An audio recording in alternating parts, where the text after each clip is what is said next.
So Kayhan, thanks for taking a few minutes to talk with us today. Turtles and junk, Yellowstone River.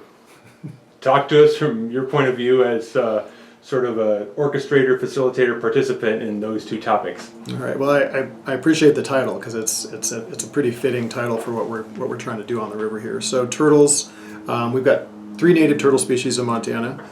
We're focusing on 2 of the larger turtles that sit at the top of the kind of the food chain, and we consider them as biosentinels. So turtles are good indicators of the health of the ecosystem. Kind of like a canary in a coal mine. Is that what a biosentinel is? Yeah, exactly like a canary in the coal mine. Turtles are particularly unique because they're long-lived. Mm-hmm. They integrate the aquatic and terrestrial environments with their life history. So turtles, these are very aquatic river turtles, but they nest on shore. So their eggs are incubating on shore. They can absorb toxins from shorelines. Those hatchlings have to make it back to the water system.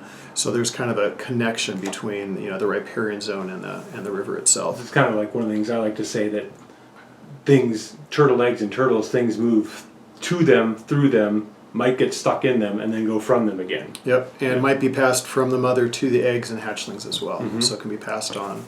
We're looking at several different angles of the river here. We're looking at river dynamics. So how do functioning rivers, healthy functioning rivers work? And the Yellowstone, I think as you've mentioned, Larry, is the longest free-flowing river in the lower 48 states. So because it doesn't have a big dam, it still has the high spring floods from snowmelt. So it's a snowmelt-driven Great Plains river. There are a lot of human influences on it. We have a lot of irrigation, low head diversion dams on the river, but we don't have a big hydroelectric system there.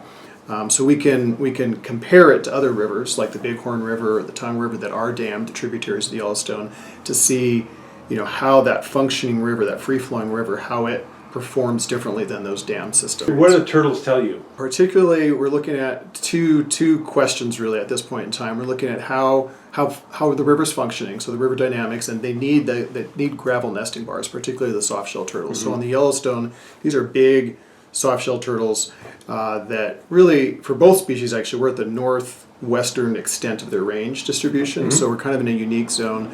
If they're doing well, if their populations are doing well, if they have nice distributions of age classes or size classes, so we can sample them, catch them, measure and weigh them, look at their sex ratios, look at the ratios of juveniles to adults, and see, is that population healthy, basically. And if they're healthy, that's probably because the river is functioning well. So then what we're doing is we're comparing, again, the free-flowing Yellowstone to the dammed river on the Bighorn to see how are they different. Our recommendations are that the hydroelectric operations managers start to mimic. We can start looking at what does the Yellowstone do to start better mimicking the timing of the flows and the peaks, and that would help create habitat, but also not inundate nest sites. If they release water too late or too early, it can inundate nest sites, or if they nest too late, then they'll just freeze to death in the nest because we're at the far edge of their distribution. So they kind of have a really short, perfect window when they can nest. We live in Billings, Montana. We live in a farming community up and down the river. It's nice to think about the turtles, but so what? How does that affect us? Okay. And one of the points you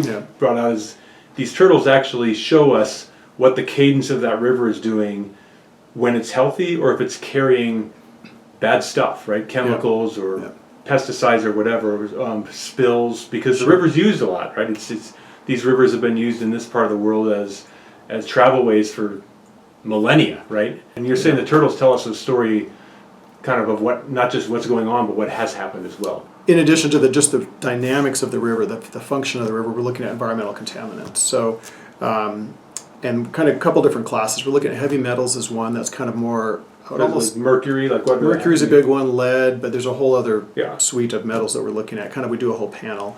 And the reason we started doing that is because the USGS identified this region as having high mercury in fish tissue. So that was kind of what drove the starting of that part of the study. Mercury in human tissue causes a lot of really damaging effects. Turtles being at the top of the food chain, they're bioaccumulating these environmental contaminants. And then there's some emerging contaminants that are becoming a concern as well. And some recent EPA and USGS surveys have also, and Montana DEQ have identified the Yellowstone River as having PFAS contaminants. Why do you want to know about PFAS? So PFAS are kind of this new class of 12,000 plus chemicals that are out there that are found in a lot of things that we all use every day. Let's look at turtles. Turtles bioaccumulate heavy metals. They would accumulate PFAS as well. This would be the first study in the United States looking at PFAS in turtles. Again, they're long-lived. They're in the water all the time. They're eating organisms that are also in the water. So they're testing the water for us every second of the day, right? Instead of just taking a water sample, which is a one-time sample. We have many different PFAS chemicals that are in the turtles, and we're kind of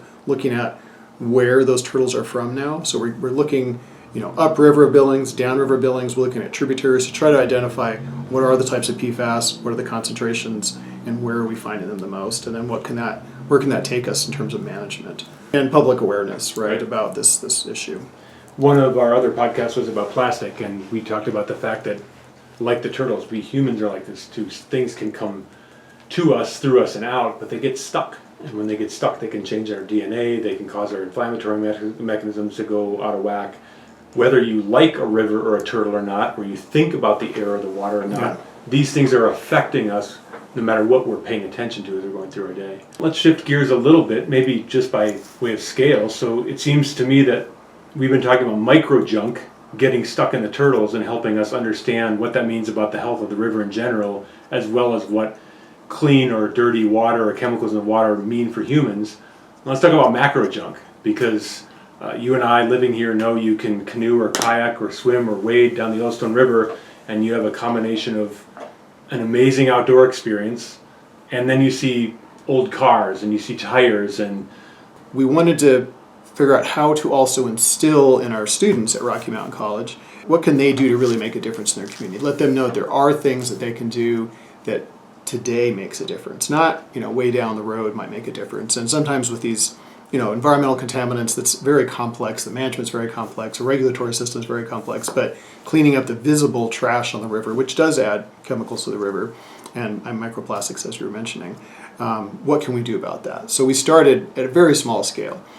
We had, I think, it was 3 canoes and 1 raft. It was our first cleanup. We removed hundreds of pounds of trash from the river. And since then, every year, it's just kind of built as we've had more partners, more volunteers, more students.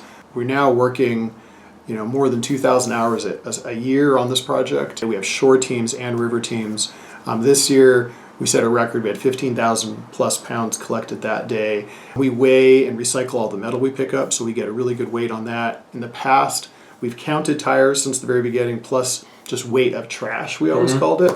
But now we're getting much more specific with that as well, because if we want to really make a difference, we need to know what kind of trash we have. I don't know if you measure this, but one of the points of this podcast/vodcast is to help people certainly become aware, but to also be energized and not depressed. And you look at some of this stuff these days and you think, wow, we're so far behind. What can one little person do? I guess one of the things I'd like you to comment on is something I think you can see in the Instagram feed, Yellowstone River Research. There's a lot of energy there. Most of us live near a river because water is pretty important to human communities. Yeah. And so if people were listening to you and they're near a river or creek near them and are maybe a little bit more curious now, how healthy is that thing, both on its own for the creatures that actually live there and the ones that also live there near it, us, what would be your thought about where to start? Especially to start in a way where they maybe were more encouraged with everything they did rather than feel overwhelmed. Yeah, it takes quite a bit to organize a cleanup. I mean, especially a community-driven cleanup. But you can just do work on your own as well. There are quite a few larger international organizations. We just joined up with Ocean Conservancy this year. They actually asked us to share our data with them. Think about that, people. The Ocean Conservancy, that's oceans. We're a long way in Montana from any ocean. Actually will find you, right? So they want to know what's happening inland, right? They want to know what is happening on our rivers and how does that affect oceans. And there's other international groups that have identified the top 1,000 polluting rivers of the world and are trying to target those. For people to get ideas, they can go to Yellowstone River Research on Instagram and sort of get a visual of this, is right? Yeah, the Ocean Conservancy actually has kind of like templates for if you want to start your own, also, and tools and equipment, things to think about. There's liability to think about. We buy insurance for everybody that comes and joins us. So there's a lot of layers to doing it well, but you can also just do it by yourself. I've had students who've gone on and started these in their home communities, wherever they've settled. So there's other cities in Montana that are starting to do this, but also it's important to keep track of what you're doing too, so that we can understand what are the problems. Can we make changes to our systems? Can we provide stormwater traps that trap this? Can we change the amount of plastic we use? What are the things in our everyday lives that we can do differently too? So we need the data to inform, changes. So I think the challenge we have in this podcast is for the listeners and watchers is hopefully we're putting some things in front of you that you're curious about and interested about and maybe concerned about, and then ask what next, how can we get involved? And, that's an arc that'll take us somewhere healthy if we all link together. Kayhan, thanks a ton. Thank you for sharing the story and being part of the podcast. Yeah, I appreciate it. Thanks.